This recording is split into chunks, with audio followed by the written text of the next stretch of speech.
요한복음 8장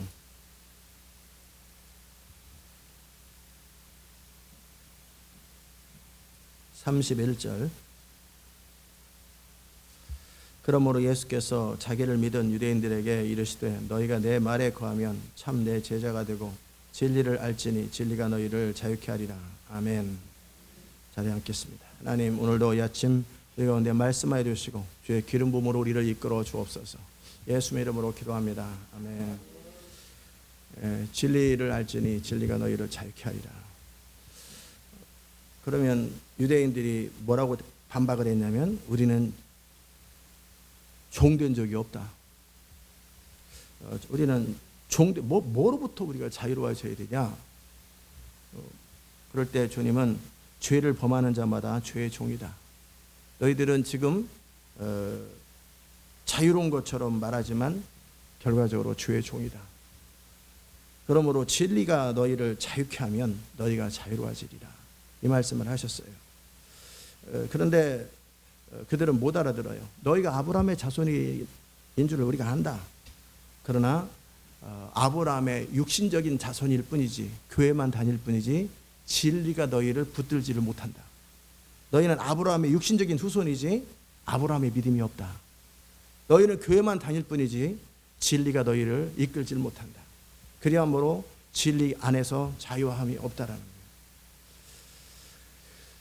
그러나 진리가 너희 가운데 거하면 너희는 참으로 자유로워진다. 그렇게 말씀하고 계십니다. 그러니까 진리가 너희 안에 거한다라는 말이 무슨 말인가? 또 무엇으로부터 자유로워져야 되나? 뭐로부터 여러분은 자유로워지길 원하시고 자유로워져야 되나? 자유롭지 못한다는 얘기는 여러분이 가령 어디를 가려고 하는데, 집회를 하려고 하는데 바리케이트를 쳐놓고 못 나가게 하면 그게 자유롭지 못하는 거죠. 그죠? 또 돈을 쓰고 싶은데 돈이 없는 거죠. 그거 자유롭지 못한 거죠. 뭐를 해서 해결하고 싶은데 생각이 안 나요. 지혜가 없기 때문에, 머리가 멍청하기 때문에, 또는 생각이 없기 때문에. 그러니까 생각에 묶였고 지혜가 없기 때문에 자유롭지 못한 거예요.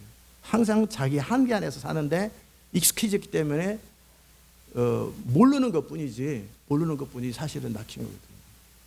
관계 안에서 자유를 경험해야 되는데 맨날 다투고 갈등하고 대화만 하면 싸우기만 해서 결국은 싸움으로 끝나고 뭐 이렇게 하다 보면은 자유롭지 못해요. 그게 바로 대화에 자유롭지 못한 거죠. 그다음 내 안에서 시기와 질투와 좌절감에서부터 자유롭지 못해요. 어떤 상황이 만나면 좌절감부터 찾아들고, 어떤 상황이 발생하면 시기가 자기를 지배하고, 또 질투가 그를 지배하고, 또 분노가 그를 지배하고, 자유롭지 못한 거예요. 하나도. 감정에서 자유롭지 못한 거예요. 왜 그럴까? 진리가 그를 자유롭게 하지 않아서 그런 거예요. 어떤 상황이 발생할 때 모든 사람이 시기 나는 거 아니거든요. 근데 그 사람만 시기가 나는 거예요. 어떤 상황이 발생하면 모든 사람이 두려운 게 아니거든요. 그 사람만 두려운 거예요. 그런 사람들만. 어떤 상황이 될 때 좌절되는 게 아니거든요. 문제가 크기 때문에 좌절되는 게 아니라 그 문제를 대처할 능력이 없기 때문에 좌절되는 거예요. 아멘. 세금을 많이 걷어요. 그러면 좌절돼. 상관없지요. 국가보다 돈이 더 많으면 되지. 근데 뭐 한 개인에게 부과되는 세금 뭐 문제가 되겠어요. 돈이 없으니까 그게 문제가 되는 거예요. 적이 쳐들어왔어요. 좌절되지요. 왜 그래요? 적보다 힘이 없으니까. 적보다 힘이 있으면 되는 거예요. 결국 해결하지 못하기 때문에 문제가 되는 거지, 해결할 능력만 있으면 아무것도 문제가 되지 않는 거예요. 뭔 말인지 아십니까? 결국 그 문제 자체가 우리를 이렇게 만든 게 아니라 그 문제를 대처할 능력이 없기 때문에, 불경기가 우리를 망하게 한 게 아니라 불경기 속에서 사업할 능력이 없어서 망한 거고, 결국은 방법이 없고 답이 없어서 그런 것이지, 지금 이 코로나 때 돈 버는 사람이 엄청나게 많아요. 전혀 다른 방식으로 이전과는 비교할 수 없을 만큼 돈 버는 사람이 많아요. 망하는 사람만 망하는 거예요.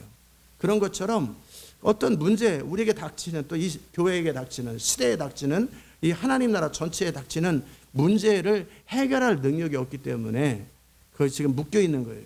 골리앗이 문제가 아니라 골리앗을 이길 수 있는 힘이 없는 거죠. 그러나 다윗에게는 골리앗은 다윗이 드러나는 찬스죠. 모두에게는 골리앗이 뭐가 됐어요? 두려움과 좌절과 절망감을 주는 장애물이었다면 다윗은 골리앗 때문에 드러난 거예요.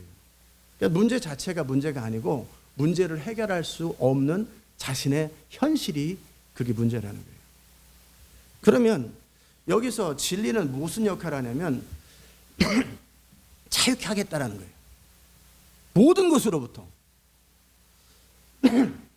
모든 것으로부터 그 사람을 자유케 하겠다는 거예요. 진리 안에 너희가 내 말에 거하고 내 말에 거하면 이거예요.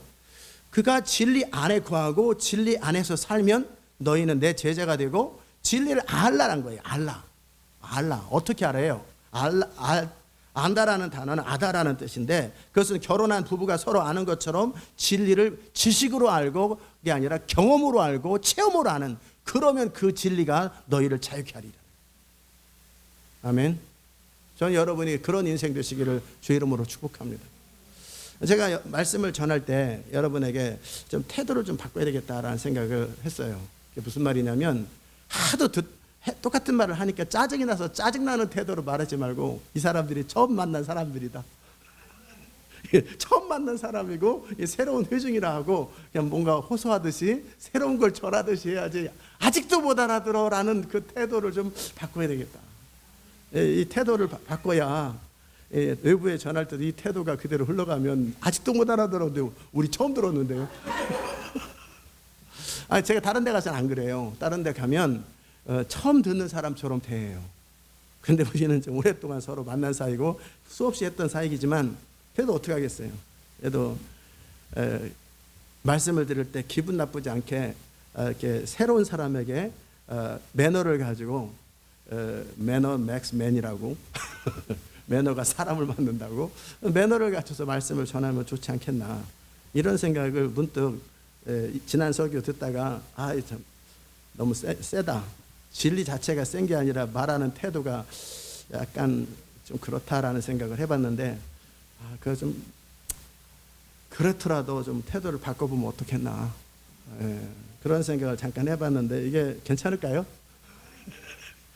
좋은 태도로 하면은 어떨까? 어쨌든 뭔 얘기하다 그랬어요? 진리 자체가 사람을 자유케 하는데 그럼 어떻게 자유롭게 되나? 사람을 어떻게 자유롭게 하나?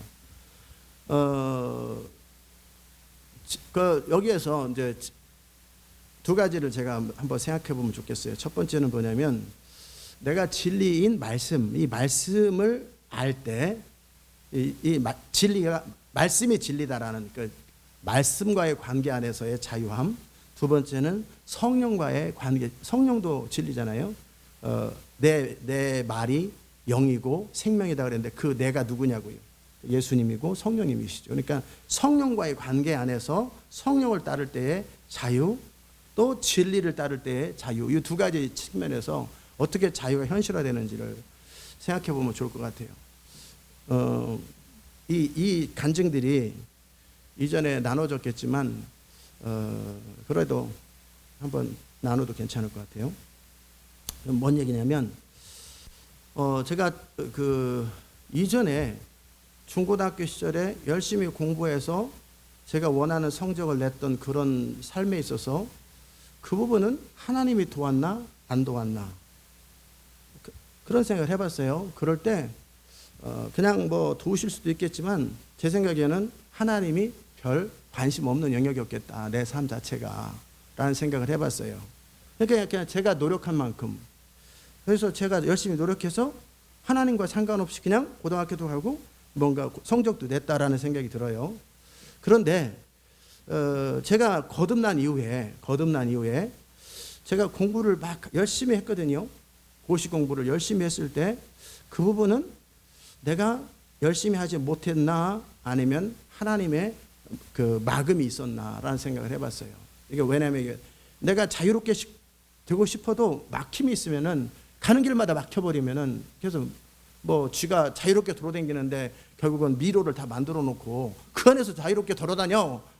자유롭게 돌아다니면 여기 가면 막히고 여기 가면 막히고 여기 가면 막히고 결국 주인이 원하는 대로밖에 못 가잖아요.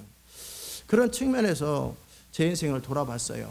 또 주님이 원하시는 그 길을 가려고 할 때 그 길은 열리고 주인이 원하는 길은 열리고 다른 길은 막히면 결과적으로 자유롭게 돌아다니지만 일체 나에게 뭐라고 말하고 이렇게 내 인격과 자유를 침해하지 않지만 환경적으로 이렇게 해서 주님이 원하시는 길만 탁 터놓으면은 주님 원하는 대로 가겠죠, 그죠? 그런 생각도 해봤어요. 오늘 교회 오다가 그런 무슨 말이냐면 결과적으로 그래서 기분 나쁘냐? 그건 아니에요. 기분 나쁘진 않아요. 왜냐하면 더 좋은 길을 모르기 때문에 주의 음성 듣기를 원치도 않고 들을 줄도 모르고 그러는 저에게 하나님은 저를 향한 놀라운 계획과 생각하지도 못한 꿈꿔보지도 못한 인생에 대한 미래 엄청난 계획을 가지고 계시고 또 저를 통해서 이루고 싶은 온 인류의 희망과 소망이 담겨 있는 그런 엄청난 일을 계획하고 있는데 주의 음성 듣지도 못하고 관심도 없고 원하지도 않는 저를 그쪽으로 해야 되겠는데 어떻게 해야 될까? 뭐 그런 측면에서 바라본다면 괜찮은 것 같아요. 그게 무슨 말이냐면 제가 고시 공부해서 합격했으면 과연 고시 공부해서 합격했어도 신학교로 가고 주의 종의 길을 갔었을까? 아마 그랬을지도 모르겠지만 안 그랬을 수도 있다라는 생각이 들어요. 뭐 괜히 이 예화들을 들었네요. 어쨌든 했으니까 끝을 냈게. 근데 어쨌든 공부를 하는 과정 속에 결정적인 제가 집중하지 못한 부분도 있고 또 그런 부분도 있지만 결정적인 순간에 이렇게 막히는 부분들을 경험했어요. 뭔가 모르게 결정적으로 방해가 되는 그러면서 곧 뭐 디테일하게 나누면 여러분이 또 시간도 많이 가고 이따 진짜 전해야 될 내용에서 또 급해지니까 그런데 어쨌든 결정적인 순간에 한 두세 번의 찬스가 있었는데 결정적일 때 딱 막힌 것을 제가 봤어요. 그래서 제가 속에서 저만이 알고 있는 분노를 표현했어요. 한번 끝까지 한번 싸워봅시다. 누가 이기나. 제가 왜 그렇겠어요? 혼자. 나는 주님의 간섭하심이 있고 이미 주님을 알고 있었어요. 주님의 뜻도 알고 있었고 나는 그 뜻을 원치 않았어요. 주님의 계획도 알고 있었고 그걸 원치 않았어요. 그 과정 속에 난 내 멋대로 가는 길이 막히는 것도 알고 있었어요. 근데 끝장을 봅시다. 그래서 버티기 해가지고 10년을 버틴 거지. 물론 이제 진짜 버틴 것은 한 4, 5년이죠. 4, 5년 버텼는데 정말 전에 나눴던 것처럼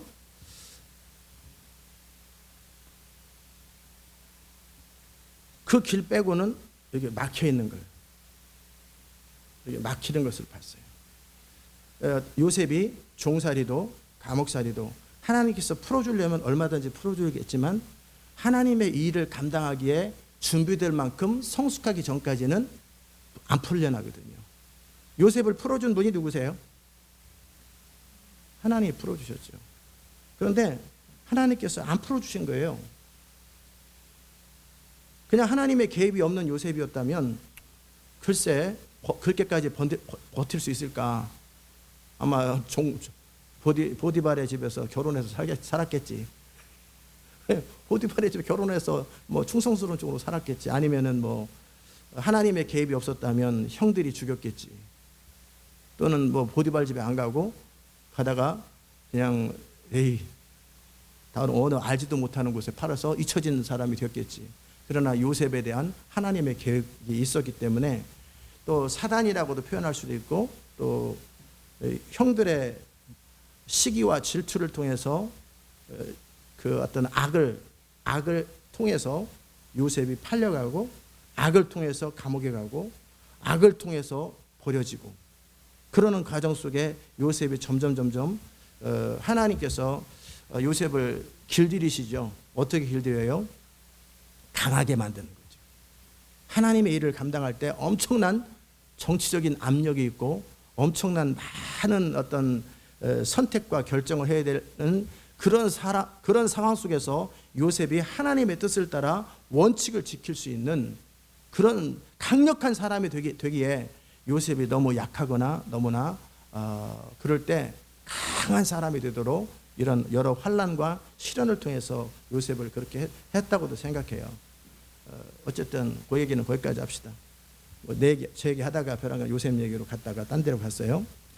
저는 어쨌든 그렇게 결정적인 순간에 어떤 상황이 딱 발생하더라고요. 예, 그 당시 때도 제가 성적이 제일 좋았고 남들보다 탁월하게 좋았는데 결정적인 한 달 남겨놓고 어떤 사건이 발생했고 그래서 공부를 못했고 한 달 내내. 그 다음에 또 대학원도 제가 공부했던 문제에서 안 나오고 그렇지 않은 문제에서 세 문제가 다 나와서 그것이 첫 번째 시험인데 첫 번째 시험부터 제가 공부한 거의 뭐 156문제 중에서 그 정도만 공부하면 다 커버되는데 153개 문제를 정리하고 그걸 다 암기하고 그랬는데 하지 않은 세 문제에서 이게 제 생각인 거예요. 거기서 세 문제가 딱 나와서 세 문제를 다 써라. 택일도 아니고. 확률도 그럴 확률이 없을 거예요.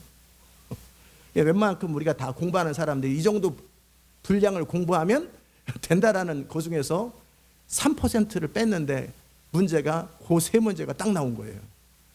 그 순간에 저는 뭔가 제 인생을 향한 하나님의 개입을 느꼈어요. 주의종 되라는 얘기구나. 지금 60살이 하지 말고 빨리 되라고. 그런다고 내가 되냐? 안 한다. 분명히 손길을 느끼는데도 제가 막 거부하는 거예요. 그러다가 이제 뭐 또 다음 시도를 또 하다 또 실패했고 다음 시도를 하다가 또 실패하고 그러면서 나중에 지쳐가면서 그러면 하나님 뜻대로 가면 길이 열리나 한번 보자. 이게 우연인가? 블레셋 사람들이 법궤를 가져가가지고 재앙들이 임하니까 어린 송아지를 띄워놓고 소 2마리에다 묶어가지고 베세메스 쪽으로 직장 갈 거냐 딴 데로 갈 거냐 이게 우연인가 아닌가 확인해 보려고. 그 장면 사사기에서 생각나죠? 예, 그것처럼 정말 하나님 뜻대로 가면 일이 풀리나 안 풀리나 보려고 300문제 이상을 정리를 해야 되는데 저는 딱 한 문제만 골랐어요. 한 문제만 고르고 이 문제가 나오길. 근데 그 문제가 딱 나오는 거예요. 확률이 거의 없는데 사실 300문제도 사실 아니고 무슨 문제가 나올지 모르는데 나는 그냥 한 문제만 딱 아무거나 원래 이게 300문제 중에 택일이 아니고 그냥 예를 들어서 사람들이 대충 그 정도의 공부를 하는데 저는 아무것도 모른 채 그냥 내가 생각나는 아무 문제나 하나 딱 질문 요거 해가지고 나 이거 나오길 바랍니다. 그리고 그걸 하나 공부했더니 그 문제가 딱 나오는 거예요. 야, 하나님 뜻대로 가면 길이 열리네. 길이 열리네. 이때는 성령과 관계도 별로 없었고 그러니까 뭔가 하나님이 의도하신 어떤 방향으로 가면 길이 열리고 그렇지 않은 데는 막히는 것을 경험했어요. 그러다가 이제 신학교를 가게 됐고 그 다음 인생을 살게 되면서 제가 모르는 대로 그냥 그렇게 살았어요. 근데 이제 그 얘기는 제 인생에 무슨 얘기를 하고 싶어서 그러냐면 제 나름대로의 선택과 판단과 옳은 대로 갔을 때 길이 막힌다라는 거예요. 길이 막혀요. 그러니까 여러분의 지혜와 옳은 대로 가면 길이 막혀요. 내지는 그보다 더 똑똑한 사람에 의해서 여러분은 성공하지 못해요. 길이 막히는 것은 모든 사람의 길이 막히는 게 아니라 그를 향한 특별한 부르심이 있는 사람의 인생 가운데 더 나은 것을 위해서 길이 막힐 수 있어요. 그러나 일반적으로는 더 똑똑한 사람들에 의해서 실패와 좌절을 경험함으로 길이 막히죠. 뭐 둘 차 이해됐어요? 요셉이나 특별한 사람 같은 경우는 그를 향한 더 나은 부르심 때문에 하나님께서 의도적으로 상황을 통해서 막힐 수는 있어요. 이제 잘못 가면 이제 모두가 다 그런 사람이라고 생각하면 안 됩니다. 특별한 부르심이 있는 사람들이 그럴 수 있지만 일반적으로는 보통 사람의 옳은 판단과 생각들보다 더 뛰어난 판단과 생각들을 하는 사람에 의해서 실력적으로 무너져 버리는 거예요. 이건 맹수들이 내가 정말 탁월하게 잘하는데 나보다 더 힘이 센 내가 표범인데 사자한테 표범이 이길까요? 사자가 이길까요? 사자하고 표범하고 싸우면 누가 이겨요? 거의 사자 새끼하고 표범 어른하고 싸우면 혹시 몰라도 거의 100% 사자가 이깁니다.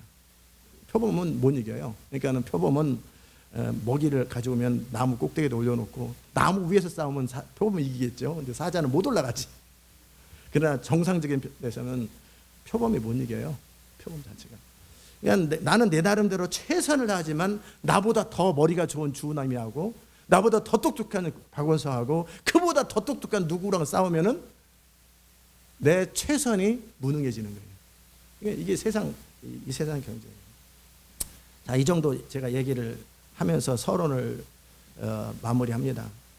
예, 성령과의 관계 안에서 제가 자유케 되는 그 내용에 대한 이야기를 하려고 지금 여기까지 나왔는데, 진리가 너희를 자유케 한다고 그럴 때 그 진리는 말씀 그대로의 진리와 또 진리이신 성령 또는 말씀이신 진리이신 말씀, 요 둘 안에서 자유케 되는 법을 얘기를 하려고 제가 그렇게 얘기한 거예요. 물론 성령님은 진리 영이시기 때문에 여러분을 진리를 인도하시고 진리를 알게 하시고 진리를 이해하게 하시죠. 여기까지 이해되셨어요? 예. 알아들으셨어요? 이렇게 하는 것보다 여기까지 이해되셨어요? 이렇게 약간 이렇게 질문 태도가 약간 바뀌면은 듣기에 부담이 없죠. 못 알아듣냐 하시거든. 알아들으셨어요? 그거보다는 여기까지 말씀드렸는데 알아들으셨어요? 좀 뉘앙스를 다르게 전달하는 연습을 여러분을 위해서도 하고 저를 위해서도 다가올 그 회중들을 위해서 말태도 고치는 연습을 좀 해야 되겠다. 할렐루야. 예, 그렇잖아요. 이게 집안에서 새는 바가지 나가서 샌다고 늘 하던 대로 해가지고 제가 그렇게 하면 안 좋으니까 지금부터라도 이제 말태도 고치는 연습을 조금 해주면 어떻겠나. 열정이 사라지지 않는 범위 안에서. 어쨌든 진리가 너희를 자유케 한다고 하는 부분을 얘기하려고 할 때 말씀이신 진리이신 말씀과 또 진리이신 성령, 그러니까 말씀과 성령 안에서 자유케 되는 법을 얘기해 드리는 거예요. 자, 그런 데 있어서 여러분이 해결해야 될 부분은 뭐냐면 이런 부분이죠. 정말 내 마음에서부터 너희가 내 말에 거할 때 마음으로 믿어 의에 이르고 입으로 시인하여 구원에 이르는 것처럼 중심으로 그냥 어느 정도 하는 게 아니라 중심으로 그것을 받아들이고 그것을 끝까지 이루는 요 프로세싱이에요. 요게 진리를 안다라고 할 때 그 삶의 상태는 뭐냐면 마음 진심으로 그것을 이해하고 동의하고 받아들이고 그리고 그것을 끝까지 지키되 하나님 일할처럼 끝까지 지킬 때 그걸 안다고 하는 거예요. 그 상태가 되면 여러분은 자유함을 경험해요. 아멘. 자, 아까 제가 제 인생을 다뤘죠. 제 나름대로 이미 저는 그 이전에는 한 번도 하나님이 저의 인생을 막는다라는 것을 경험해 본 적이 없어요. 제 인생에 대해서 늘 지켜보고 계시고 제가 거의 기도를 안 했었는데 어쩌다 한번 몇 년에 한 번씩 기도하면 그 기도는 꼭 이루어졌어요. 그게 이제 이전에 뭐 비 멈춘다든지 뭐 집안채가 있었으면 좋겠다 그런 거 거의 제 평생에 기억나는 기도를 한 적은 비 멈추는 기도하고 집 달라는 기도 딱 25살 때까지 딱 2번 기도했던 것 같아요. 그 전까지는 단 한 번도 기도해 본 적이 없고 기억나는 게 없어요. 뭐 하나님 잘 계시죠? 잘 계시겠지. 그분은 그분대로 살고 나는 나대로 사는 거거든. 서로 교회는 그냥 습관적으로 다니고 그랬었는데 그래도 그 안에서 뭐 하나님에 대한 기본적인 고백들이 있었겠죠. 기본적으로. 그러나 뭘 원해서 하나님께 기도한 적 거의 한 번도 없었던 것 같아요. 무슨 뭐를 달라고 하는 기도는. 어쨌든 제가 1990년도 이전까지는 하나님과 관계없이 살았고 그럼에도 제 주변에서 저를 보호하시고 지키시고 또 함께 하셨고 또 워낙 기도를 안 하는 사람인데 그래도 뭔가 요청을 하면 꼭 이루어졌어요. 그 정도의 관계였다면 이제 90년대 이후에는 90년도 10월 달 이전에는 아까 왜 무슨 이야기를 연결하려고 그러는 건데 하나님이 저를 부르신다라는 걸 제가 마음으로 알았어요. 내가 주의 종 되고 목사가 되어야 되는 것, 그 나를 풀타임 사역자로 부른다라는 걸 기도원에서 정확하게 알았어요. 그 뒤에 부르심을 알고 의도적으로 내가 원치 않는 리젝트를 딱 했어요. 그 상태입니다. 그리고 기도원에 갔다 와서 그럼에도 저는 하나님 뜻대로만 살기 원합니다. 나는 하나님 뜻대로 살기 원하고 예수를 위해서만 살기 원하고 믿음으로만 살기 원합니다. 이게 안 맞는 내용들을 맞아요? 안 맞아요? 안 맞죠. 하나님의 부르심을 정확하게 알고 있어요. 그리고 뭐를 해야 되는지도 알아. 근데 안 합니다. 그리고 입으로는 하나님의 뜻만 원하고 예수를 위해서만 살기 원하고 믿음으로만 살기 원할 때, 그럴 때 하나님 뜻은 제가 어떻게 살아야 되는 걸 이미 계시하셨는데 이건 안 하고 믿음으로만 살기 원하고 예수를 위해서만 살기 원하고 하나님의 영광을 위해서만 살기 원하고, 이 고백들은 무슨 고백이에요? 이건 이거대로 의미는 있어요. 왜? 이 고백이 쌓여서 나중에 내가 그런 사람이, 고백이 쌓이면 그런 사람이 되지만 아직은 이 고백을 이룰 수 있는 마음의 상태는 전혀 아니에요. 전혀 아니에요. 그러니까 하나님도 합법적으로 제 인생에 개입할 수는 있어요. 왜? 하나님의 뜻만 원하고 믿음으로만 살기 원하고 예수를 위해서만 살기, 이걸 매일 고백을 하루에 3,000번씩 하고, 그러니까 이건 하나님 뜻, 제가 원하는 대로 가는 건 하나님 뜻이 아니잖아요. 믿음도 아니잖아요. 예수를 위한 일이 아니에요. 제가 비즈니스 한다고 예수를 위한 일이 아니잖아요. 그렇죠? 그러니까 제 고백대로 하나님은 응답하시되 제 자유를 꺾지 않는 범위 안에서 상황만 막은 거예요. 그럼에도 불구하고 하나님 뜻대로 살겠다고 하는 제 입의 고백과는 반대되는 마음의 분노가 임하고 한번 끝까지 가봅시다, 이 말을 하지 말든지, 그죠? 하나님의 뜻대로만 살기 원합니다, 하나님 뜻대로 살기 원합니다, 이 말을 하지 말든지, 그죠? 이해되시죠? 서로 이해되지 않는 얘기를 제가 하면서도 제가 틀렸다라는 걸 모르는 거예요. 이게 뭐라, 미혹에 빠졌을 때 나타나는 현상이에요. 저는 이 두 말이 맞는다고 생각한 거예요. 맞아요, 틀려요? 네? 우리 김영희 선생님 맞아요, 틀려요? 틀리죠. 근데 저는 틀린지도 모르고 뭐가 문제인지도 몰라.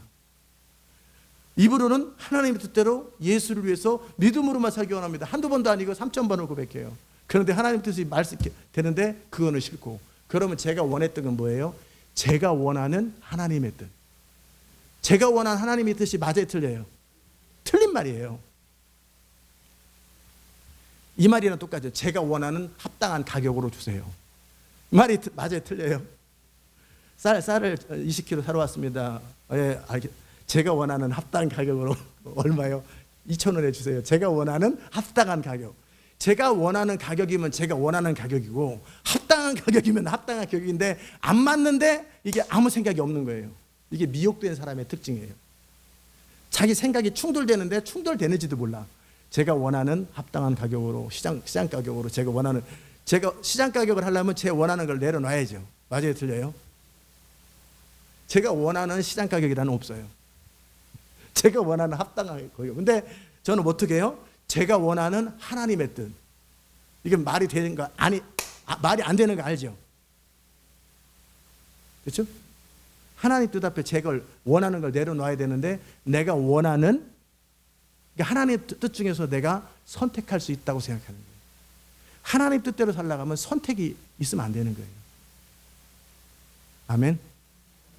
하나님 뜻대로 살겠다고 하면 그분의 뜻과 부딪히는 나의 모든 원함에 대해서는 바로 꺾어야 되는데 꺾고 싶지 않아요. 그게 꺾이지면 어떻게 해요? 분노가 치미는 거예요. 그러면 나는 하나님 뜻을 원했던 거예요? 원치 않았던 거예요?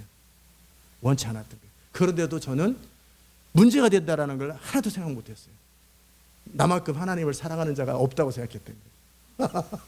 이게 미혹의 특징입니다. 전혀 내가 아무 문제 없다고 생각하는 거예요. 내가 원하는 하나님 뜻대로, 나는 하나님 뜻을 원합니다. 내가 원하는 방식으로. 나는 정말 하나님을 사랑합니다. 그러나 내가 원하는 대로 주님은 그의 계명을 거슬러서라도 내 뜻대로 해주시기 바랍니다. 이건 아니거든요. 근데 그게 틀린 것 자체를 몰라요. 그런데 하나님은 그런 나의 어리석음과 미련함을 참아주시고, 제가 지금 제 이야기를 하면서 여러분의 인생 가운데 걸림돌들을 제거해 드리는 거예요. 하나님 뜻을 원한다고 할 때는 그분의 뜻과 반대되는 나의 모든 원함에 대해서 내려놓으셔야 돼요. 아멘. 부딪힐 때는 내 모든 원함에 대해서. 그리고 그분의 뜻 앞에 이제 길들여져야 돼요. 그게 너희가 내 말에 거한다라는 상태예요. 그분의 뜻 앞에 길들여진, 매번마다 부딪히는 것이 아니라 익숙해진 상태가 돼야 돼요. 그래야 제자가 되는 것이고, 제자는 진리를 그대로 받아들이고 순종하는 상태가 되고, 그래야 자유함이 생긴다는 거예요. 아멘.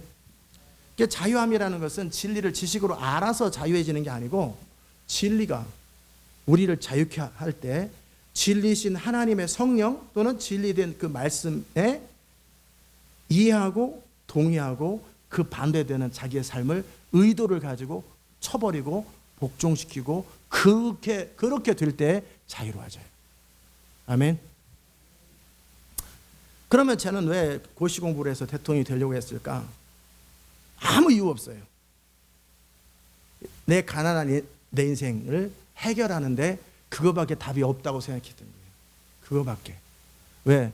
나는 백도 없고 돈도 없고 아무것도 없기 때문에 고시 공부해서 성공하는 길밖에는 없다고 생각하는 거예요. 그래야 가난에서 벗어난다라는 거예요. 그런데 하나님은 그 길 말고도 내 목적은 뭐였어요? 가난에서 벗어나서 행복하게 사는 것. 근데 그 길 말고도 얼마든지 가난에서 벗어나서 행복하게 사는 길이 있는데 이 길은 그 당시 때만 해도 모르는 거예요. 이거밖에 안 보고 있는 거예요. 근데 이 길로 가면 행복해지지 못할 것이고 엄청난 하나님 나라의 낭비일 뿐만 아니라 내 인생에 맞지 않는 삶을 일평생 살았을 거예요. 그 샘플이 우남인 것 같아요. 그러니까 너 평생 행복하게 살았냐? 아니. 그냥 서울대학교 경영대학에 나와가지고 아무 생각 없이 경영대학교를 갔대요. 자연과학대학을 가가지고 물리학과를 들어갔어야 되는 건데 그랬으면 걔는 진짜 행복하게 살았을 텐데 걔는 과학자가 되거나 물리학자가 됐으면 핵물리학자가 됐으면 정말 잘 알아야 거든요. 근데 대한항공에 가가지고 사장님, 회장님 따까리 하다가 비서 노릇하다가 끝났단 말이에요. 이게 전혀 안 어울리는 라이프거든. 직접 비서는 아니고 이사로서 감독으로서 이것저것 일 치닥거리하고 사람들 그런 정말 허드렛 일 하다가 나왔어요. 돈은 받았는지 모르지만. 이게 왜 그랬을까?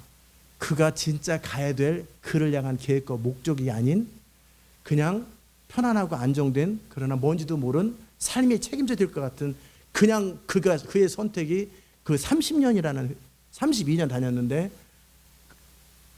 의미 없는 거예요. 근데 거기서 못 나오는 거예요. 왜? 그나마 안정된 삶에서 벗어나면 굶어 죽을까 봐. 대책 없을까 봐. 백수 될까 봐. 그래서 못 나오는 거예요.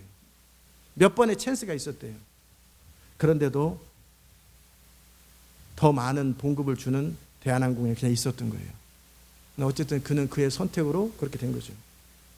지금 왜 또 그 사람 얘기를 또 했냐면 우리는 믿음으로 살기 위해서 또는 진리 안에 거하기 위해서 때로는 하나님의 뜻 앞에 순종하기 위해서는 과감하게 이 눈에 보이는 안정감으로부터 뛰어나와야 될 때, 갈대와 우루, 본토 친척에서 튀어나와야 돼요. 근데 안정된 삶이 그를 붙들고 있어요. 야, 진즉에 너 그냥 회사에서 아니면 그만두고 나오지. 그게 되냐? 우리가 돈 있는 것도 아니고 쌓아놓은 돈으로 하는 것도 아니고 백 있는 것도 아니고 이끌어주는 사람도 없이 내가 중심으로 뭘 원하면 뭘 해야 잘할지도 모르고 그냥 아무 생각 없이 그냥 중고등학교 공부하다가 성적대로 그냥 학교 가가지고 거기서 졸업해서 취직해가지고 다니는데 거기서 그 삶에서 내가 어떻게 나오냐? 그냥 사는 거지. 삶이 딸렸는데 그냥 모르는 거예요. 못 나오는 거예요. 거기서 뭘 원하는지도 모르고 또 원하는 게 뭔지 알아도 두려움 때문에 못 나오고 그러니까 그 삶을 그냥 평생 사는 거예요. 이해되시죠? 이게 대부분의 사람들의 삶이에요. 그런데 어떤 사람은 그런 상황 속에서 아브라함처럼 나오는 사람이 있어요. 그것이 아닐 때 안정된 삶으로부터 나오는 사람이 있고 또 익숙한 삶으로부터 나오는 사람이 있어요. 제가 지금 또 다른 얘기를 했어요. 진리가 너희를 자유케 하기 위해서 성령 또 좀 말씀 앞에서 구할 때 아까 첫 번째 했던 이야기는 뭐였냐면 뭔 얘기했어요? 하나님의 뜻과 부딪히는데도 모르고 자기 원함을 가지고 막 살아가는 그 라이프. 자기 원함과 하나님의 뜻이 부딪히는데도 불구하고 그러면은 막힌다라는 거예요. 그러니까 행복하지 않고 자유함이 없다라는 거예요. 아까 제가 자유함에 이르기 위해서 무엇으로부터 자유함에 대한 이야기를 했었잖아요. 그죠? 여러 가지 그 무능으로부터, 경제적으로부터, 죄로부터, 감정으로부터, 관계로부터 자유함을 경험하기 위해서 필요한 것이 있는데 그것이 뭐였냐면 하나님의 성령과 동행하는 법을 알아야 되고 그러기 위해서 나의 뜻과 그의 뜻이 부딪힐 때 나의 뜻을 꺾는 법을 알아야 돼요. 아멘. 이런 상황이 될 때, 지금 여러분과 저와의 관계 상황이 될 때 제 마음에서 태도를 하나 또 바꿔야 되는데, 못 알아들었을래나? 이런 태도에서 알아들었겠지. 아니면 이 상황을 내가 어떻게 받아들여야 되나? 이분들이 다 알아들었을래나? 알아들었다고 믿고 계속 가야 되나? 아니면 못 알아들었는가 한번 확인해야 되나? 이럴 때 이제 한마디 해요. 알아들었냐고요. 무슨 말인지 알아들으셨어요? 못 알아들었다라는 것을 전제로 하는 말이거든요. 그럴 때는 제가 알아들었음을 전제로 말을 해야 돼요? 아니면 어떻게 해야 돼요?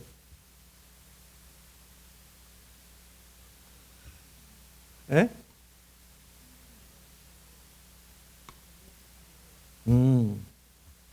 알아들었든 못 알아들었든 그냥 전달할 거면 전달하고 나는 갈 길을 가라 이 말이죠. 그럽시다. 못 알아들었어도 나는 내 갈 길을 그냥 가고 그냥 근데 좀 답답할 때는 어떻게 해요? 답답할 때 이게 그쪽으로 가다 보면 답답한 상태에서 계속 가다 보면 이제 길을 잃어버리지. 길을 잃어버릴 수 있어요. 왜? 이 사람들하고 같이 가야 되는데 혼자만 가다 보면 이제 길을 잃어버리지. 이게 이제 항상 제가 말씀을 전할 때 느끼는 퀘스천이에요. 저는 기름 부음을 따라 말씀을 전하고 그 과정 속에 부딪히는 순간순간이 있어요. 말을 하는데 못 알아듣는 순간처럼 느껴질 때 그때 알아들었거니 하고 넘어갈 거냐, 아니면 못 알아들었어도 그냥 갈 거냐, 아니면 한 번 더 정리를 하고 가야 되냐, 이런 부분이 가끔씩 걸려요. 어쨌든 제가 얘기했던 거 알아들으셨어요? 자, 무슨 얘기를 했었냐면 이렇게 정리하고 가잖아요. 한 번 더 못 알아들었을지 모른다. 결국 너희 진리를 알지니, 알미 뭔가에 대한 이야기를 했고, 진리가 너희 안에를 자유케 하기 위해서 어떤 상태가 돼야 되는가, 그건 뭐냐면 정말 이해하고 동의하고 그 다음에 따라가야 되는 이 세 가지가 거쳐야 되는데, 이해하는 과정 속에 이해될 수는 있어요. 제가 무슨 말인지 알아들어요. 신학교로 나를 부르시고 주의종으로 부르신 건 이미 1990년도 10월 달이었어요. 저는 94년도에 들어갔어요. 이미 알고 있었어요. 그분이 뭘 원하는지. 동의를 하지 않은 거죠.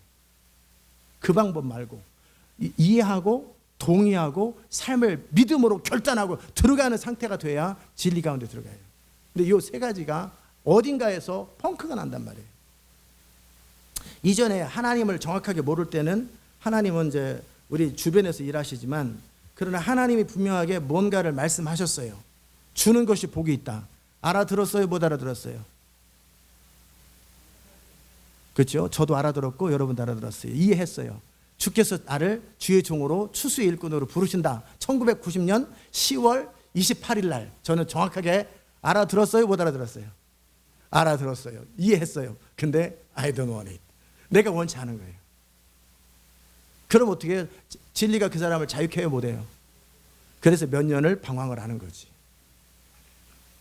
자, 이해를 했어요. 이해 못하면 자유로울까요? 안 자유로울까요? 이해 못하니까, 모르니까. 주는 것이 복이 있다는 것 자체를 들어본 적이 없어요. 아끼는 것이 복이라고만 생각해. 그것만 알아들은 사람에게 아끼는 게 미덕이고 돈 안 쓰는 게 미덕이죠. 나누지 않는 게 미덕이에요. 그러나 성경은 뭐라고 말해요? 예를 들어서 한 가지를 들면, 주는 것이 받는 것보다 복이 있다. 아멘. 주라. 그러면 인색하지 말고 후히 주라. 이것이 복이라는 거예요. 알아들었어요. 이해했어요. 드디어 길이 열렸어요. 내가 너를 시대 마지막 추수의 일꾼으로 너를 택하였노라. 알아들었어요. 하나님의 저를 향한 인생의 계획과 목적을 알아들었어요. 자, 이해 단계예요. 알아들었어요. 근데 저의 반응 어떻게 했어요? 원치 않았어요. 동의하지 않아요. 동의하지 않고 원하지 않아요. 그럼 제 인생이 자유로워졌을까요? 안 자유로워졌을까요? 안 자유로워지죠. 저는 여전히 실패와 낙담과 좌절과 분노 속에서, 그러면서도 동시에 하나님께서 내 인생을 이끌어주기를 바라면서 오직 예수, 오직 믿음, 성령 충만 하면서 살았어요. 얼마든지 내 고백과 삶이 전혀 다르면서도 아무 문제도 없이 그렇게 살 수 있다라는 거예요. 혹시라도 여러분이 그런 사람이 있다면 깨닫기를 바랍니다. 저는 그때 90년도서부터 오직 예수, 오직 믿음을 3,000번씩 했었고, 성령 충만, 그 다음에 제 성격적인 문제, 온유, 겸손, 인내, 철저, 온유, 겸손, 인내, 철저 엄청나게 외치면서 살았는데 결국은 오직 예수, 오직 믿음이 뭔지를 몰라요. 예수를 위해서 살려면 믿음으로 살아야 되고, 믿음으로 살려면 성령의 이끄심과 뜻대로 살아야 되는데, 오직 예수, 오직 믿음으로 살겠다고 하면서 하나님의 인도하심을 정확하게 알고도 거부했어요. 원치 않았어요. 그리고 듣기를 원치 않고 찾지도 않아요. 이제 서로 충돌된다는 사실을 전혀 모르고 사는 거죠. 그리고 중얼거리면서 고백하면서, 그리고 나는 내 삶 속에서 하나님이 일하시는 이것을 만족해하면서 그냥 살았던 거예요. 아마 여러분 가운데 그런 사람이 있거든. 깨달으면 좋겠어요. 하나님께 맡기고, 이해했는지 안 했는지 맡기고 그 다음으로 진행합니다. 이게 잘 안 되네. 네. 진행이 안 돼. 그 다음에 뭔 말을 해야 될 것 같아요? 무슨 얘기 할 것 같아요? 예? 예, 알아들으셨어요? 이 말을 한번 하고 지나가야 뭔가 진행이 될 것 같아요. 습관적으로 하는 말인지 아니면, 어쨌든 그 상황 속에서 뭔 말을 하냐면 이해했어요. 그리고 동의했어요. 그리고 삶을 결단을 하고, 그 결단하고 순종하는 과정 속에 눈에 보이는 안정된 삶, 익숙한 삶으로부터 튀어나와야 돼요. 그리고 그분을 따르기 위해서 필요하면 대가를 지불하고 내 지금까지 살아왔던 삶의 패턴과 이해와 충돌하면서도 순종의 길을 갈 때 이게 거하는 거예요. 아멘. 그 다음에 자유함이에요. 근데 여기에서 어딘가에서 펑크가 나 있어요. 근데 문제는 아까 제가 제 자신의 삶을 나눈 것처럼 어디서 펑크 났는지 몰라요. 한번 누구 나오라고 해도 좋은데, 우리 제일 착하고 마음에 드는 우리 권성희 사님 나와 보십시오. 제 역할을 대신 하는 거예요. 제가 옆에서 관중이나 하나님 역할을 하고 여기서 역할을 해보는 거예요. 오직 예수, 오직 믿음으로만 살겠습니다. 막 고백하는 거예요. 네, 한번 해보세요. 오직 예수, 오직 믿음. 오직 예수, 오직 믿음. 오직 예수, 오직 믿음. 오직 나는 하나님의 뜻대로만 살겠습니다. 나는 하나님 믿음으로만 살겠습니다. 오직 믿음, 오직 예수. 주님이 말씀하시는 말씀을 통해서 나는 너가 춘수의 일꾼으로 그의 종이 되기 원한다. 그러면 또 오직 예수, 오직 믿음. 오직 믿음, 오직 예수. 나는 믿음으로만 살겠습니다. 나는 믿음으로만 살겠습니다. 오직 믿음, 오직 예수, 오직 믿음, 오직 예수. 그다음에 이제 성령께서 묻는 거예요. 내가 너를 향해서 뭔 말인지 알아들었느냐? 그러면 알아들었다고 해요. 예, 알아들었습니다. 그리고 또 그날 뭐를 해요? 오직 믿음, 오직 믿음, 오직 예수. 추수 일꾼으로 생활이 원한다. 오직 예수. 오직 믿음. 자, 이게 성령님과 저와의 관계예요. 여러분이 생각할 때 무슨 관계 같아요? 전혀 따로따로 노는 그런 관계를 저는 전혀 못 느꼈어요. 그게 문제라는 사실을 전혀 못 느꼈고, 내 삶 속에 교회에서 또 캠퍼스에서 사역을 하면 사람들이 변화되거든. 그건 그거예요. 그 부분은 성령을 따른 거예요. 믿음으로 한 거예요. 오직 예수를 위해 살았고 믿음으로 살았고, 그 파트에서는 제가 주님 뜻대로 한 거예요. 그러나 내 인생 파트에서는 나는 오직 예수를 위해서 살려고는 하지만 성령을 따라 믿음으로 살진 않았어요.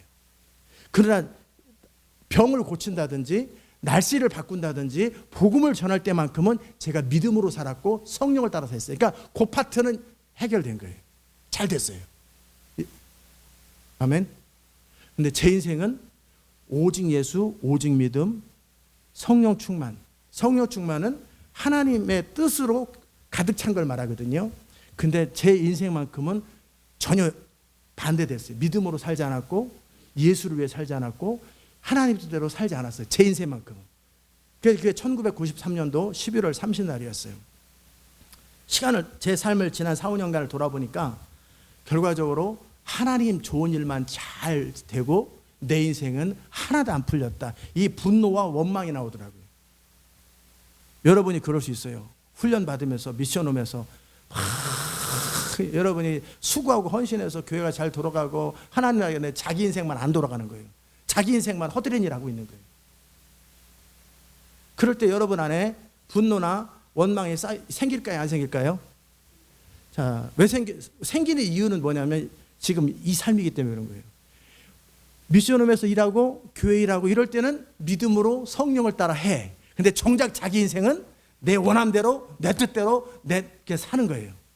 그러니까 하나님 뜻대로 성령을 따라 믿음으로 사는 영역은 자유함이 일어나는데 그 반대되는 영역 속에서는 어떻게 해요? 해결이 안 되네. 그러니까 내가 요 근처에 폴리텍 대학교 거기에서 가르쳤거든요. 거기서도 금방 100명이 모여요. 사람들이 변화돼요. 모이기만 한 게 아니라 변화가 돼요. 예수를 위해 살고 믿음으로 살아요. 그들은. 왜? 저는 제 인생은 살지 않아도 말은 똑바로 하거든. 그러니까 그들은 제 인생하고 상관없이 제 한 말만 들었어요. 그러니까 너희가 그들이 하는 말은 듣고 삶은 본받지 말라. 제가 바리새인한테 예수님이 그러셨잖아요. 저 바리새인과 서기관의 말은 듣고 삶은 본받지 말라. 제 삶은 안 살면서 말은 성령으로 충만하게 복음과 능력을 전했어요. 그러니까 그들은 말만 들었기 때문에 그들의 삶이 다 바뀌어버렸어요. 헌신돼 버렸어요. 근데 제 삶은 여전히 제 삶이 내가 주인이었어요. 따라오십니까? 그게 제 삶이었어요. 그러니까 교회에서도 청년들이 5명밖에 없었는데 6, 70명으로 늘어나고 다 변화돼요. 캠퍼스에도 변화되는데 왜 내 인생은 맨날 똑같은가? 나는 왜 처박혀서 공부만 하고 길도 없는 길을 계속 가야 되나? 그러니까 무슨 말, 원망과 분노가 차면서 이용해 먹는다. 하나님 나를 이용해 먹는다. 하나님이 저를 이용해 잡수신 거예요? 맞아요? 틀려요?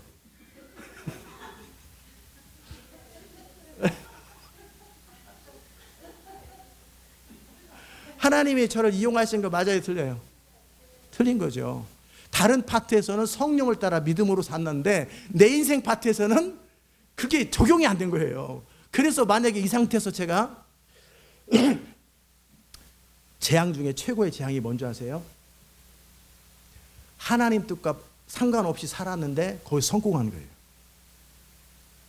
그 사람을 누가 팀 켈러인가 누군가가 얘기했는데 하나님 뜻대로 살지 않았는데도 성공한 것이 그게 가장 큰 재앙이라는 거예요. 만약에 그렇게 하나님 뜻과 상관없이 가는데도 제가 손을 대는 것마다 형통해지면 그게 최고의 재앙이라는 거예요. 근데 하나님은 저를 사랑하기 때문에 어떻게 하신 거예요? 막으신 거예요. 그리가 하면 너를 향한 나의 뜻을 이룰 수 없다. 그러게 하면 네가 진짜 만족하지 못한다. 그리가 하면 너는 안 된다. 그래서 막은 건데 내 안에서는 뭐예요? 분노가 있는 거죠. 따라오십니까? 자, 진리가 너희를 자유케 하려면 진리가 사람들을 자유케 했는데 제 인생은 자유케 못했어요. 뭐 때문에 그랬어요? 이해하고 동의하고 순종하되 모든 안정되고 지금까지 살았던 삶으로부터 벗어나서 성령을 따라 순종할 때 자유함이 일어나는데 저의 문제는 이해하고 동의하지 않고 순종하지 않고 그래서 그 파트 다른 모든 파트는 잘 됐어요. 근데 제 인생 파트는 안 된 거예요. 그때 제가 성공했으면 하나님이 도우셔서 성공했으면 저는 세상에서 가장 큰 재앙을 받은 사람이었죠. 맞습니까? 성령을 따르지 않고 하나님 뜻 바깥에서 성공하는 것은 재앙입니다. 그러나 하나님은 저를 사랑할까요? 안 사랑할까요? 그래서 거기서 망하도록 하신 거예요. 길을 막은 거예요. 내가 컴플레인 하는 거 It's okay. 나는 컴플레인 하더라도 괜찮다. 네가 잘 됐으면 좋겠다. 라고 막은 거예요. 근데 저는 하나님이 내 인생을 막았다고 생각하는 거예요. 맞아요. 막았어요. 왜? 권리가 망하니까. 그래서 그러면 어떻게 하란 말이에요? 어떻게 하라는 거예요? 이해했으면 이해된 대로 동의하고 동의한 대로 살아야 되는 거예요. 그래서 신학교 들어가서 어떻게 했어요? 이해했어요? 동의했어요? 마지못해 부득이하게 억지로. 이게 제 신학교 삶이에요. 사람이 바뀌는데 시간 걸리죠. 그 시간 동안 그 시간 동안에 저는 또 사람들을 가르쳤어요. 목동에 있는 미랄교회에서 사람들을 가르쳤는데 그 목사님 참 희한해. 박준남 목사님도 그렇고 거기에 있는 선생님들도 그렇고 애들도 그렇고 내가 대단한 사람이고 정말 훌륭한 사람인 줄 알아요. 그리고 애들이 모이기 시작하고 변화되기 시작해요.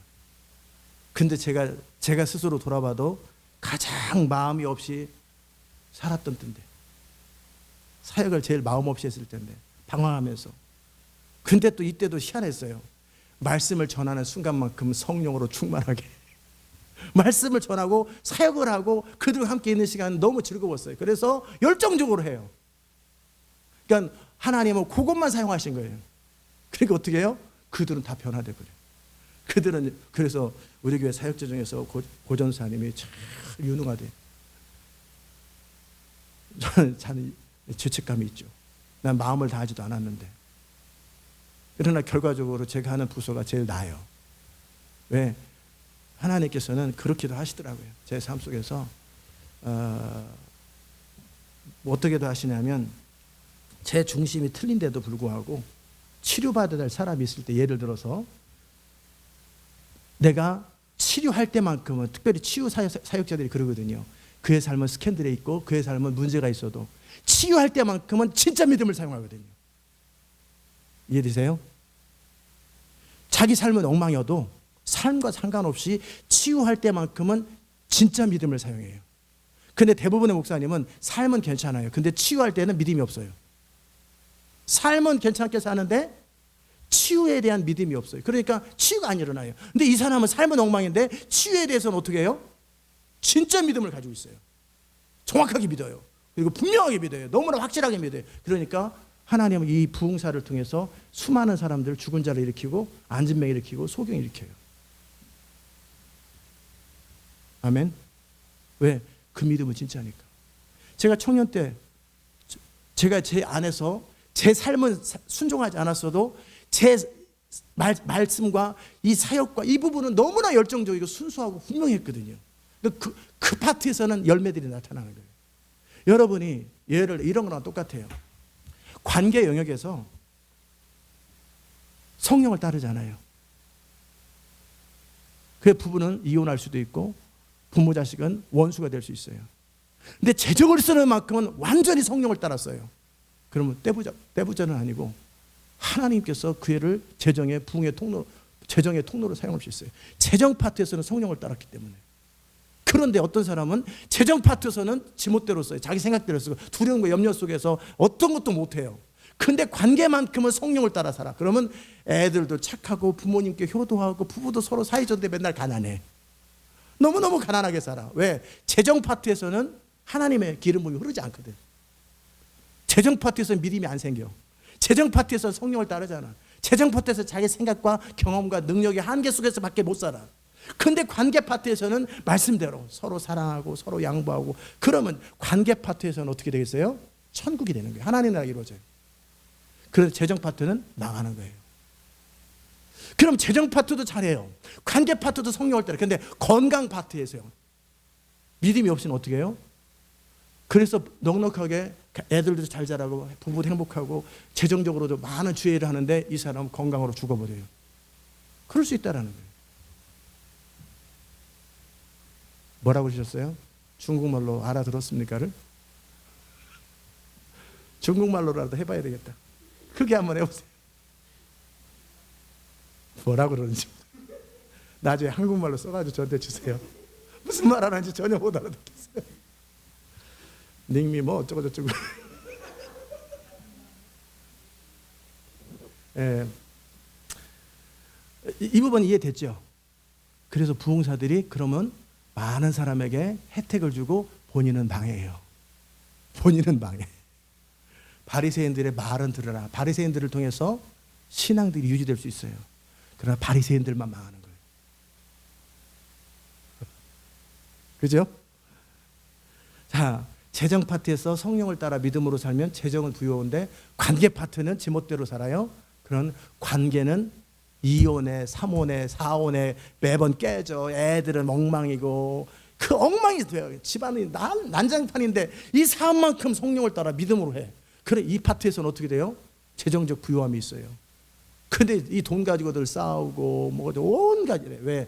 관계 파트에서 성령을 따르지 않기 때문에. 건강 파트에서 성령을 따르지 않기 때문에. 이것도 건강 파트도 잘해, 재정 파트도 믿음으로 잘 살아, 관계 파트도 잘해. 근데 지혜가 없어. 그럼 어떻게 돼요? 멍청한 거지. 그러니까 범사에 하나님을 인정하되 이해하고 동의하고 내가 순종하되 순종의 장애물이 있는 것을 다 넘어서서 순종하는 그 영역만큼 여러분의 인생이 자유함을 누리는 거예요. 할렐루야. 알아들었기를 주의 이름으로 축복합니다. 못 알아들으셨으면 한 번 더 들으시면 됩니다. 2번 들으시면 됩니다. 알아들을 때까지 기도하면서 지혜와 계시형을 구해서 들으시면 알아들을 거예요. 예. 너희가 내 말에 거하면 참 내 제자가 되고 진리를 알면 진리가 너희를 자유케 하되 너희가 인정하는 영역만큼 범사에 모두 다 인정하면 모두가 다 자유로워지는 거예요. 제가 잘하는 부분이 지혜 파트에서 저는 하나님을 인정합니다. 저는 항상 지혜롭지는 않습니다. 이건 뭐 자타가 다 아는 거지. 항상 지혜롭지 않습니다. 제가 예를 들어 드릴게요. 샌드위치에 땅콩잼하고 딸기잼이 있는데 이걸 2개 다 발라 먹어야 맛있어. 그런데 이거를 딸기잼을 바르고 그 위에다 땅콩잼 파니까 자꾸 미끄러져. 그래서 안 발라져. 이걸 어떻게 될지 모르니까 옆에서 뭐라고 그러냐면 한쪽은 딸기잼 바르고 한쪽은 땅콩잼 바르고 합쳐 먹으래. 그렇구나. 야, 이렇게 하면 너무나 쉬운데 이게 제 지혜의 영역입니다. 알아들으셨어요? 무슨 말인지? 우리 좀 못 알아듣는 표정이네. 예, 이 정도 이게 제 지혜의 레벨입니다. 이게 딸기잼 녹 바르고 그 땅콩집 바르니까 자꾸 미끄러져서 안 발라져. 이러고 있으니까 그러지 말고 따로따로 바르래. 그리고 합치면 된대. 저는 한 번도 이런 생각을 해본 적이 없습니다. 어떻게 그런 지혜가 있는지. 그게 기본적으로 삶의 지혜가 있는데 저는 이런 지혜가 없음을 알기 때문에 저는 어떻게 합니까? 나의 지혜 없음을 중심으로 인정합니다. 그렇기 때문에 마음을 다해서 하나님의 지혜를 구하고 그분이 말씀하면 저는 다 순종합니다. 그러니까 어떻게 해요? 이 세상에 그 누구도 해결할 수 없는 생각이 나는 거예요. 아이디어와 전략들이 다 나오는 거예요. 제가 지혜로워서가 아니라 지혜 파트에서 하나님을 인정하기 때문에. 근데 모두는 아니지만 여러분이 삶에서 저처럼 하지 않고 딸기잼 따로 땅콩잼 바르는 재주는 있을지 몰라도 하나님 나라 완성과 이 부분에서 하나님의 지혜를 사용하지 않으면 여러분은 삶 속에서 그렇게 미끄러지지 않는 잼을 바를지는 몰라도 하나님의 나라를 바꾸지는 못하는 거예요. 왜? 그 부분에서는 인정하지 않기 때문에. 아멘. 그러니까 중요한 거는 내가 어느 정도 가지고 있는 그것 때문에 더 큰 하나님의 무한한 자원을 놓쳐버리는 거예요. 저는 지혜 없음을 알기 때문에.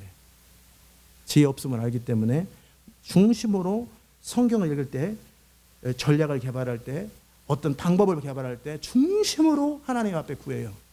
그리고 그분이 말씀하면 알아듣고 동의하고 그대로 해요. 그리고 그 파트에서 열려요. 돈 버는 재주가 없으니까 어떻게 해요? 하나님이 하라는 대로 이 말씀을 듣고 하나님이 지시하시면 알아듣잖아요. 이해하고 동의하고 동의하든 말든 내가 순종하는 거니까 하나님께 순종하기로 동의한 거니까 해야 돼요. 그리고 행하면 돈이 벌려요. 돈 재정이 열려요. 항상. 근데 적당히 돈 버는 재주가 있는 사람들은 어떻게 해요? 자기가 이해된 범위 안에서만 성령을 따르거나 묻질 않아요. 더 중요한 건 묻질 않아요. 하나님께 묻지 않아요. 그러니까 실패하는 거예요. 다시 원점으로 돌아갑니다. 제 삶 속에서 그러니까 청년들을 다시 이끌고 캠퍼스를 이끌고 그것은 너무나 정말 캠퍼스 사역이 요새 거의 안 되거든요. 한국에 캠퍼스 사역이 안 되는데 그때는 다른 캠퍼스가 그렇게 부흥하냐 그것도 아니에요. 제가 손을 대는 캠퍼스마다 제가 손을 대는 곳마다 부흥이 일어나요. 왜?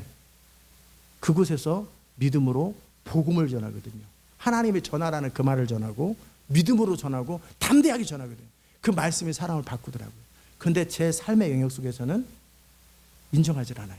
원하지도 않아요. 그러니까 안 풀리는 거예요. 이제 대충 이해됐죠? 제 삶이 이 정도 공개됐으면 여러분이 충분히 알아들었을 거예요. 제가 뭔 얘기를 하고 있냐면 정말 진리가 어떤 사람을 자유케 해야 되는데 그 진리를 받아들이고 그리고 알고 믿고 그리고 삶으로 순종하고 그 삶에 익숙해진 그 사람의 인생 가운데 자유함이 있는데 그 내용들을 지금 디테일하게 예화와 케이스를 통해서 나눴던 거예요. 이 시대 가운데 성경 안에 이 시대를 바꾸는 모든 진리가 다 있고 모든 하나님의 나라를 완성하기 위한 모든 진리가 이 안에 다 있고 인생의 모든 문제를 해결하는 진리가 이 안에 다 있어요. 그런데 대부분의 사람들은 있다라는 이론만 알지 중심으로 인정하지 않아요. 구하지 않아요. 찾지 않아요. 그리고 들었어도 구하고 주님께 들었어도 믿음으로 반응하지 않고 자기 두려움 속에서 떨어요. 사울왕이 하나님이 함께 하시면 골리앗을 칠 수 있다고 알았을까요? 몰랐을까요? 알았겠죠. 그러나 그것을 자기 인생을 걸고 순종할 만한 믿음이 없었어요. 많은 자들이 하나님의 성령을 따르면 된다는 걸 알까요? 모를까요? 지식으로. 그러나 믿음으로 성령을 따르기 위해서 안정되고 익숙한 것에서 뛰쳐나오는 걸 못하고 순종하는 걸 못하고 과감하게 나가는 걸 못해요. 왜? 믿음이 없기 때문에 그래요. 원치 않기 때문에도 못하지만 알고 원함에도 믿음이 없기 때문에 못하는 경우가 너무 많아요. 아까 제 케이스는 뭐였어요? 믿음이 없기 때문이 아니라 원치 않기 때문에 다른 모든 부분들은 중심으로 원해요. 얼마나 간절히 하나님의 뜻을 원하고 하나님의 나라가 이루어지기 원하고 얼마나 제가 마음을 다해서 복음을 전하고 청년들을 섬기고 그랬는지 몰라요. 그러니까 다 사역마다 부흥이 일어났어요. 다 흥왕했어요. 그러나 정작 제 인생만큼은 원치 않았어요. 저는 하나님을 따르면 행복해지는 건가? 퀘스천이 있었어요. 정말 하나님의 성령을 따를 때 믿음으로 살 때 내 인생에 행복해질 수 있다라는 것 퀘스천이 있었어요. 왜? 목회자들을 다 보니까 다 가난하게 살거든. 목회자들 다 보니까 무능하게 살거든. 제가 본 목회자들의 모습은 다 무능하고 가난하고 초라했어요. 나도 그 사람 중에 한 사람이 된다라고 생각했어요. 언제까지? 미국 가서 이 교회를 시작할 때까지. 그게 하나님을 따른 대가라고 생각했어요. 그래서 마음을 다해서 잘 안 했어요. 제가 틀린 걸까요? 맞은 걸까요? 틀린 거죠. 잘못된 날씨가 습해서 이게 저 소리가 많이 나는 거죠. 자주 물이 빠져나가는 소리인데 오늘 제가 나눈 메시지를 여러분이 알아듣기 축복합니다. 이제 제 이야기 중에서 전할 내용들은 다 전했어요. 제 삶이 청년 때 왜 안 풀렸어요? 이해되시죠? 다른 것은 왜 됐어요? 그럼 동일한 사람이 하는데 왜 그건 되고 이건 안 됐어요? 그 파트에서는 하나님을 의지했고 믿음으로 살았어요. 내 파트에서는 하나님을 의지하지 않고 믿음으로 살지 않았어요. 부흥사가 왜 병은 고치는데 그는 멸망해요? 병 고칠 때는 믿음으로 하지만 그의 삶은 불순종으로 살기 때문에. 왜 착하고 좋은 목사님들이 병을 못 고쳐요? 착하고 좋은 삶을 살 때는 말씀대로 살지만 병 고치는 영역에서는 불신앙으로 살기 때문에. 왜 관계는 좋은데 집안에 돈이 없어요? 관계 파트에서 성령을 따르지만 돈 버는 파트에서는 자기 나름대로 성실함을 의지하기 때문에. 왜 돈은 잘 버는데 관계가 깨져요? 이제 이해됐죠? 돈 버는 데서는 하나님의 뜻대로 가는데 관계 파트에서는 자기 욕심대로 살기 때문에. 그러니까는 진리가 하나도 적용되지 않는 게 아니라 여 성경에 100개의 진리가 있거나 1000개의 진리가 있다면 안 쉬어봐서 몰라요. 적용하고 믿고 이해하고 동의하고 순종하는 한 가지 진리라도 그 삶 속에 그 파트는 이루어집니다. 아멘. 재정적으로 관계적으로 모든 것에 대해서 아무것도 자유함을 얻은 적이 없어도 예수 믿고 구원받는 그 믿음 하나만 가지고 있으면 그 사람은 천국은 갑니다. 근데 어떻게 해요? 이 땅에서 정말 초라하고 무능하게 살아갑니다. 그러나 그가 예수를 믿고 하나님을 위해서 살려고 하는 마음과 예배를 드리며 일생을 살았어요. 재정적으로 무능하고 관계는 늘 아쉬운 뿐이고 질병 속에서. 왜? 그는 예수 믿는 믿음만 가지고 있지 예수 믿는 것과 진리가 그의 삶의 모든 영역에서 다스려지는 것을 경험하지 못했고 적용하지 못했어요. 아멘. 아멘. 예, 졸지 마세요. 예. 영성이 떨어졌는지 맨날 피곤하다고 그러고 졸고 그러는데 언제서부터 그랬는데 이제 입장을 바꾸시기를 축복합니다. 졸지 마세요. 늘 깨어 있으세요. 그리고 특별히 예배 시간에 졸지 마세요. 예배 시간. 옛날에는 누구보다도 눈이 초롱초롱했는데 한 몇 달 됐어요. 자꾸 졸아요. 그 부분을 놓고 회개하시고 정말 단 한 번도 놓치지 마세요. 예배 가운데 하나님의 음성과 하나님의 메시지를 단 한 번 놓치지 않겠다고 그렇게 하시면 좋겠어요. 오늘 제가 나눈 말씀 이해됐죠? 그래서 제 청년이 믿음으로 살았던 그 영역은 캠퍼스나 교회는 됐었고 제 삶은 안 됐던 거예요. 그리고 제가 신학교 들어가서 어느 선까지는 되더라고요. 왜? 마지못해 따라가니까. 그 신학교는 갔어요. 어느 선까지. 그러나 어느 선 이상은 못 넘어가요. 그것도 모르고. 근데 이제는 내가 진리를 붙들되 마음을 다하고 뜻을 다하고 힘을 다하고 하나 또 뭐 있어요? 마음을 다하고 뜻을 다하고 힘을 다하고 생명을 다해서 전심으로 진리를 이해하고 동의하고 순종하고 장애물을 극복하고 모든 익숙한 것으로부터 벗어나서 믿음으로 모든 예 속에서 살게 된다면 그 삶 속에 자유가 있습니다. 아멘. 이렇게 사는 거예요. 그래서 제가 이제 첫 번째 또 한 가지를 이제 다룬다면 내 삶의 영역 속에서 여러분에게 익숙하게 나눴지만 이 패턴을 그대로 어디다 적용했냐면 말씀을 전하는 부분에 있어서 나의 지혜가 아니라 그분의 기름 부음을 따라 말씀을 전하는 그 부분에서 중심으로 원하고 순종하고 그대로 따라갔어요. 그럴 때 말씀 전하는 과정 속에 주님의 저를 자유케 하더라고요. 아멘. 말씀을 통해 일하시고 또 말씀을 전하는데 부담이 전혀 없어요. 전혀 부담이 없어요. 그 다음에 두 번째는 재정적 파트에서 하나님을 인정했어요. 어떻게 해요? 하나님을 이해하죠. 어떻게 하라는 것 쓰라는 대로 주라고 했고 성령을 따라 쓰라고 하는 두 가지가 재정 파트에서 저에게 하신 말씀이에요. 주라고 그럴 때는 이해했어요. 뭐라고 이해했어요? 주는 것이 복이 있다. 주라. 그럴 때 동의했어요. 그리고 순종하는 과정 속에 내가 모자람이 생기고 그로 인해서 내가 쪼달림이 생기고 빚이 있어도 저는 계속 순종하는 일을 골리앗이 있어도 사자가 있어도 장애물이 있어도 순종하는 것을 끝까지 했어요. 근데 대부분의 사람들은 거기서 어떻게 해요? 중간에 육신이 들어와요. 영을 따라 살다가 육신의 생각이 영의 생각과 충돌하면서 갈등하기 시작해요. 그럼 무슨 일이 생기는지 아세요? 이런 일이 생깁니다. 육신의 생각은 성령을 거스리고 성령의 생각은 육신을 거스리나니 이 둘이 서로 대적함으로 너희 원하는 것을 이루지 못하게 하려 함이라. 결국 이 두 가지가 육신의 생각과 성령의 생각이 대적해서 내 삶 속에 두 가지 일이 동시에 일어나면 아무것도 안 이루어지는 거예요. 그러니까 어떻게 해요? 돈은 돈대로 날아가고 나는 모자르기만 하고. 그게 이제 함정이죠.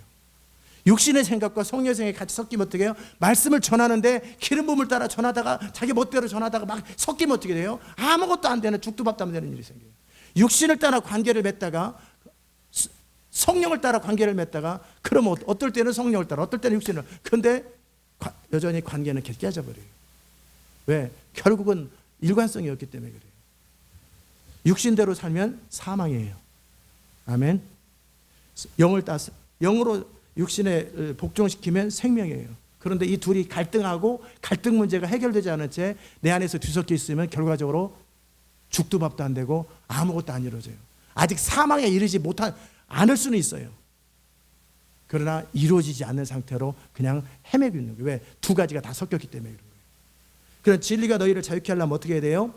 진리이신 영의 생각에 육신의 생각이 완전히 복종돼야 돼요. 영의 생각만 남고 순종하지 않은 것이 아무것도 없었고 아무런 거리낌 없어요. 그냥 마음을 다하고 뜻을 다하고 힘을 다하고 생명을 다할 때 거기에 인색함이 있어요 없어요? 미련이 있어요 없어요? 아쉬움이 있어요 없어요? 순종하지 않은 것이 있어요 없어요? 그럴 때 자유함을 경험해요. 순종은 그렇게 하는 거예요. 마음을 다해서 순종하는 거예요. 그 다음에 뜻을 다해서 순종하는 거예요. 내 뜻을 하나님 뜻에 맞춰서 그대로, 그 다음에 힘을 다해서 적당히 하는 흉내만 아니라 힘을 다해서 순종하고 생명을 다해서 하나님 일할처럼. 그리고 나면 어떤 일이 생겨요? 진리가 너희를 자유케 해요. 말씀이 살아서 역사해요. 그게 관계 파트든 재정 파트든 지혜 파트든 모든 파트에서 마음을 다해서 그분을 인정하고 전심으로 그분을 찾아야 돼요. 그러면 여러분은 자유함을 경험해요. 그것이 무슨 영역이 됐든. 다윗은 그렇게 살았던 것이에요. 아멘. 근데 그 자녀들을 키울 때는 그렇게 안 살았던 것 같아요. 그러니까 자녀들이 엉망이 된 거예요. 사무엘도 자녀를 키울 때는 그렇게 안 했던 것 같아요. 사무엘의 자녀들이 엉망이잖아요. 사역은 그렇게 잘했는데. 그럼 사역이 그렇게 잘하는 사람도 그런 자녀를 키울 수 있냐고. 왜? 아까 그랬잖아요. 부흥사가 병 고치는 거. 근데 그는 망하는 거. 정말 착하고 성실한 목사가 재정적으로 가난한 것, 재정적으로 넉넉한데 관계가 깨지는 것, 인정하는 만큼이에요.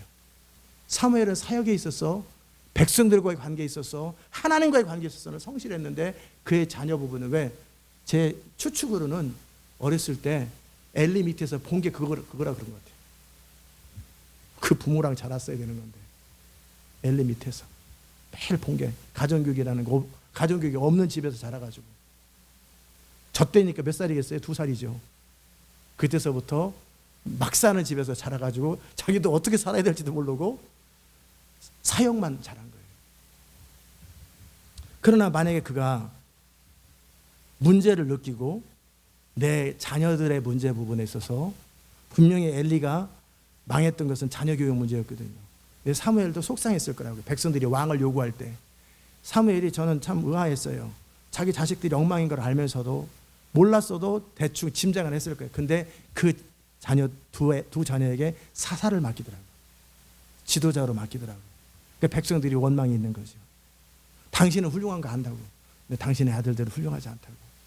그러므로 우리는 당신이 영원히 살 수도 없고 이제 늙었고 당신 자녀들은 대책 없고 또 사사시대처럼 누가 또 어디서 또 영웅이 등장할지 모르고 그거보다 왕을 세우는 게 낫다고. 어찌 보면 사무엘의 미흡일 수도 있고 아니면 타이밍이 됐을 수 있어요. 타이밍. 자녀 파트에서도 성령을 의지했어야 되는 거예요. 이제 제가 오늘 나눈 말씀 대충 다 이해됐죠. 정확하게 내가 뭐 어떻게 부흥사가 그 말씀으로 수많은 사람들의 삶을 살리고 거듭난 그 사람의 복음을 전할 때 이벤젤리스트로 수천 명이 주께로 돌아오는데 그의 삶은 어떻게 스캔들에 빠질 수 있다니까요. 그래서 그는 망하지만 그 바리새인과 서기관의 말은 들으라 그랬잖아요.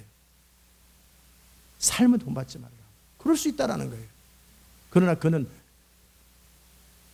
그렇게 잘못된 부흥사가 행복해요, 안 행복해요? 지옥 갈지도 모릅니다. 그래서 나더러 주여 주여 하고 내가 주를 위해서 그 많은 일을 했지만 그의 삶은 결국 지옥이에요. 그러느니 차라리 평범한 목회자가 되는 게 낫지. 아멘. 이제 진리가 너희를 자유케 한다는 말이 무슨 말인지 대충 알아들었을 거예요. 그렇죠? 인정하셔야 돼요. 이해하고 동의하고 순종하되 마음을 다하고 뜻을 다하고 힘을 다하고 생명을 다해서 장애물이 있어요. 그러나 주님은 여전히 고 앞으로 가라고 그랬어요. 그럼 가는 거예요. 아멘. 장애물 있고 주라. 그냥 주는 거죠. 장애물이 있어도 끝까지. 리자울드에게 네가 가난한 자들을 나누고 그들을 집에서 데려가서 친구라며 친구처럼 대우해라. 또 그들에게 네 재산을 나눠줘라. 그 다음에 어떻게 해요? 그걸 다 순종하잖아요. 힘에 지나도록. 그 모든 시간들이 지나가면서 그는 이기심 없는 사람으로 바뀌었고, 모자, 수염 이걸 통해 사람들을 의식하지 않는 사람으로 바뀌었고, 그런 다음에 어떻게 해요? 잡을 내려놓고 믿음의 사람으로 바뀌었고, 그 모든 것들이 다 개발된 거예요. 재정적 파트에서, 관계 파트에서, 믿음 파트에서 다 개발된 거예요. 그리고 더 큰 일을 시도하고, 이제 네가 중보기도로 들어가려면 네가 보지 않고 인간적인 영향력을 전혀 미치지 않고 그 사람의 질병을 고쳐라. 내지는 그 사람을 구원을 얻고 기도만 해서 그 사람을 구원시켜라. 김치 갖다 주지 말고 짜장면 사주지 말고 기도 하나로만 그 영혼을 구원해봐라. 그것도 하잖아요. 그래서 그것이 뭐가 돼요? 나중에 2차 대전 때 기도 하나로 히틀러와 영적 세계를 다 묶고 푸는 일들이 거기서 자란 거예요. 그냥 우연히 어떤 사람이 되는 법은 없어요. 진리를 너희 삶 속에 적용하되 내가 구체적으로 적용한 흔적이 있어야 돼요. 아멘. 여러분의 오늘 이후로 삶을 한번 진지하게 돌아보세요. 제가 중심으로 인생의 방향에 대해서, 목표의 방향과 인생의 방향에 대해서는 주를 의지해왔고, 그때 신학교 간 이후로, 그리고 신학교 3학년 때 이제 이후로 하나님의 뜻대로만 살고 이 마음을 다해서 순종하겠다고 결정한 이후로 지금까지 인생의 방향에 대해서, 사역의 방향에 대해서 항상 주를 의지했어요. 그래서 하나님은 이 교회를 이렇게 이끌었던 거예요. 아멘. 재정 영역에서 제가 지금 이 얘기를 하는 이유는 여러분이 막연하게 아니라 진짜 마음을 다하고 뜻을 다하고 힘을 다해서 내 삶 속에 하나님을 순종한 영역이 뭔가, 성령을 따르기 위해서 믿음으로 시도한 영역이 뭔가, 정말 어느 정도 하다가 중간에 포기한 게 아니라 중심으로 한 영역이 뭔가, 그걸 지금 나누는 거예요. 저는 그렇게 인생의 방향에 대해서, 사역의 방향에 대해서 이곳에서 이제 9월이면 이 교회 문을 닫아버리고 그 다음에 다음 길이 어찌 될지 또 몰라도 저는 시키는 대로 하잖아요. 아무 답이 없어요. 어떤 계획도 없어요. 그냥 한국 가라면 한국 가고, 미래 교회 문 열어, 닫어, CD 보내지 마, 뭐 훈련시켜요. 사역의 방향과 인생의 방향을 그대로 순종하잖아요. 저는 마음을 다해 살고 있어요. 아멘. 그 파트에서 아쉬움이 없어요. 재정 파트에서도 주라는 대로 다 나눠줬고, 교회도 개인도, 그리고 성령을 따라 그대로 쓰고 있어요. 조금도 거리낌 없고 아쉬움이 하나도 없어요. 말씀을 전하는 파트에서 전 조금도 아쉬움도 없고 후회함도 없고 그대로 했어요. 제가 말한 그대로. 그 파트에서 자유함이 있는 거예요. 아멘. 관계 파트에서도 모든 것을 다 그렇게 하는 거 아니지만 일반적으로 그렇게 하려고 해요. 그 파트에서 제가 인정한 파트, 모든 사람과 관계 속이 아니라 이 사람과의 관계 속에서 성령을 의지하고, 이 사람과의 관계 속에 내 원하는 대로면 이 사람과는 성령, 하나님 나라, 이 사람은 육신의 나라. 그러니까 이 관계가 한두 명인가요? 그죠?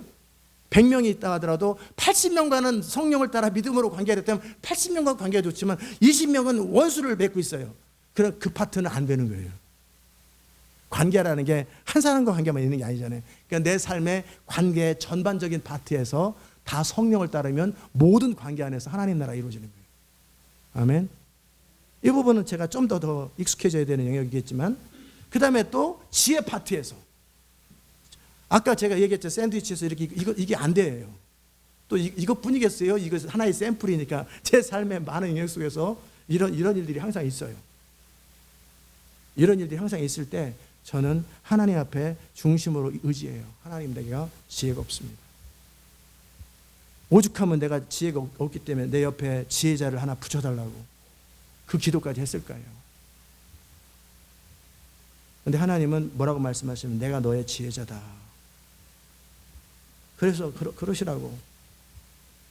나는 중심으로 내 지혜 없음 앞에 하나님의 지혜를 구해요. 그러면 저는 무슨 배짱이 있냐면, 제가 삶의 배짱이, 말씀을 전할 때 하나님의 기름으로 이끈다라는 배짱이 있고, 또 교회 방향에 대해서 하나님이 이끈다는 배짱이 있고, 재정에서 배짱이 있듯이 저는 제가 무언가를 시도할 때 지혜 파트에서 생각이 안 나는 경우가 없어요.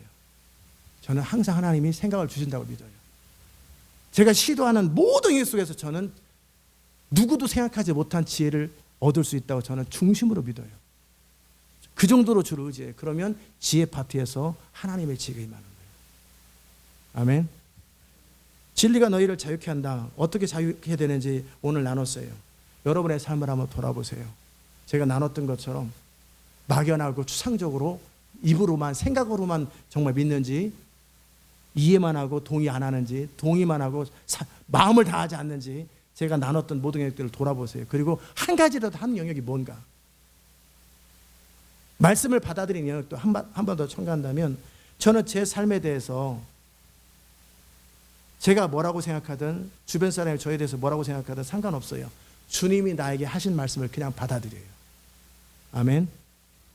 그것을 받아들이고 믿고, 때로는 흔들릴 때도 없지는 않지만 받아들이려고 하고 추구하고 선포하고 고백해요. 주님의 약속들을 그래서 저는 소중히 여기고 저렇게 붙여놓고, 이세 아들 다윗처럼 너는 내 마음에 합하다. 내가 너를 통해 나의 뜻을 다 이루리라. 사람들이 그 말을 했을 때 뭐라고 저를 평가해도 전 상관없어요. 전 들었고 저는 그걸 받아들여요. 이 세상 사람들이 뭐라고 말하든지 그리스도 안에서 내가 어떤 존재라고 하나님의 성경에서 말씀합니다. 그냥 받아들여요. 그대로 받아들여요. 너는 보배롭고 존귀하다 그러면 저는 보배롭고 존귀한 자로 인식해요. 말씀을 받아들일 때 그렇게 받아들여요. 성령의 음성을 그렇게 받아들여요. 그러면 그로 인해서 저는 자유함이 있죠. 어떤 상황 속에 좌절감과 낙담이 있을 때도 담대하라 그러면 저는 담대해버려요. 아멘. 물론 담대하라고 말씀하셨는데요, 상황이 그러면 그 사람은 낙담으로 들어가는 거예요. 매 순간 저는 좋은 걸 선택하고 진리를 선택하고 하나님의 약속을 선택하고 붙들어요. 그러니까 어떻게 해요? 그것이 주는 혜택들을 누리는 거예요. 저는 여러분의 인생에 그렇게 진리를 받아들임으로 자유함이 있기를 주의 이름으로 축복합니다. 그럼 여러분의 인생이 참 좋을 거예요. 이 세상 하나님 나라 완성도, 또 이 세상의 모든 사람을 구원하는 그 일에 여러분이 참여해도 좋지만, 그거 더 좋지만, 그러나 적어도 여러분 자신만큼은 풍요로울 거예요. 적어도 여러분 자신만큼은 자유로울 거예요. 적어도 이 세상까지 다 구하면 너무 좋죠. 모든 사람이 나처럼, 모든 사람이 하나님의 은혜 가운데 거한다면 좋겠지만, 그런 일에 통로가 된다면 좋겠지만, 그러지 않다 하더라도 적어도 그 한 사람만큼은 자유로운 사람이 돼요. 그 사람만큼은. 아멘.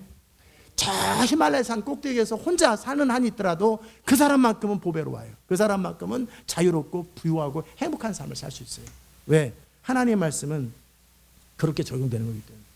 그러나 그가 하나님의 부르심을 따라 그 자신을 넘어서서 누군가에게 또 시대 가운데 그 일을 하면 그를 통해 수많은 사람들이 그 자유함으로 돌아오는 거죠. 그건 사역의 확장이지만 그 모든 것 앞서 그 본인 안에 먼저 그 자유함이 시작돼요. 여러분 안에 그 은혜가 있기를 축복합니다. 기도합시다. 하나님, 우리의 모든 삶을 통해서 오직 주의 이름만이 높임을 받으시고 주님의 나라가 세워지는 것을 보게 하여 주옵소서. 오늘 진리가 우리를 자유케 하는 것이 무엇인지, 자유함에 이르는 방법이 무엇인지를 함께 나눴습니다. 우리의 모든 시온의 백성들이 정말 자유함을 경험하게 하소서. 너희가 내 말에 거하면 거하는 것이 무엇인지 알게 하시옵소서. 참 내 제자가 되고 진리를 아는 것이 무엇인지 알게 하소서. 진리를 알지니 그 진리가 너희를 자유케 한다.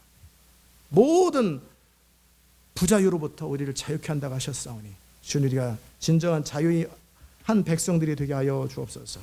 예수님의 이름으로 기도드리옵나이다. 아멘.